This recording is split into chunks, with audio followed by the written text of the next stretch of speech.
بل دابة الارض احادیثو کې راځي دام د قیامت د نښو نه یو نښه ده. د صفا او د مروه دوه غونډې دي. خلک چې حج له لاړ شي او یو عمرې له لاړ شي نو د هغې په منځ کې خلک دا سعی کوي. نو چې کومه د صفا غونډې درونو زلزله به پرې راشي او دا د صفا دا غونډې به وشلیږي او د هغې نه به یو حیوان روزي او دابه یو حیوان به ترې روزي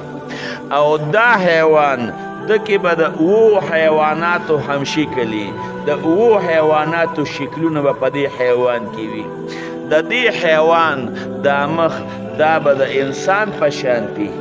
مخ یې د انسان په شان دی او د ده د لاسونه دا به د بیزو په شان دي او د ده خپې دا به د اوښ په شان دي او د ده دا سټه دا به د اس په شان دي او د ده لکې دا به د غوی په شان دي او د ده دا کوناټي دا به د اوسې په شان دي او د ده د اخکرې دا به د باراسنګ په شان دي. نو چې دی روزي دا به ډېر زیات فصیح اللسان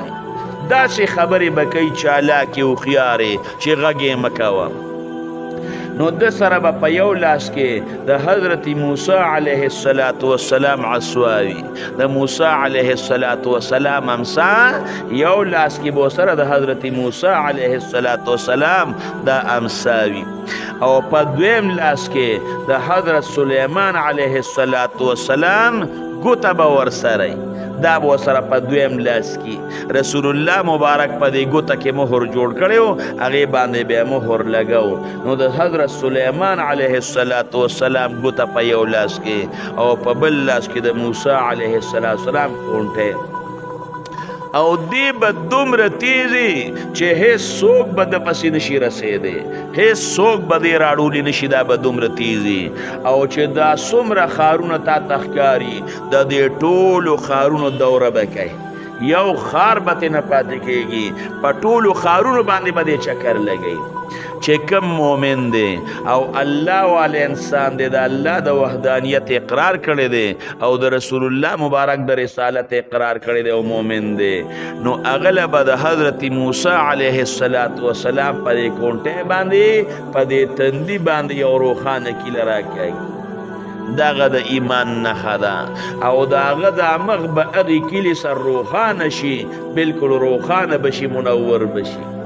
او چې کم کافر دی نو د هغه په پوزه باندې او یا د هغه په سټه د سلیمان علیه السلام په هغې انګوټه او په هغې ګوته په هغې به پې ورله نښه وکړي نو دغه په پوزه یا په سټ چې دغه نښه وکړي نو دغه کافر د مخ به بې رونقه شي دا به بلکل خړ پړ شي. دا خلک یو بل سره په مجلس کې ناست دي دغه نښې نښانې به پیژني یو ښار به ترې پاتې نشي یو انسان به ترې پاتې نشي چاله په پوزه باندې داغ لګوه او چاله په تندي باندې داغ لګوه. چې کله دا خپل ډیوټي دابة الارض پوره کړي نو بیا به دا خلک دا دابه دا واپس به غیبه شي. دا خلق به الله ته توبې وباسي د هیڅ چا توبه رونو رب العالمین به نه قبلوي. نن ګورئ راته بې دروازه درته کولو ده نن الله ته ستومانه شه نن رب العالمین ته وجاړه نن الله ته توبه وباسه. دا د یو وخت به راشي خلک به توبه وباسي توبه به رونو دا نه قبلیږي توبې دروازه به دا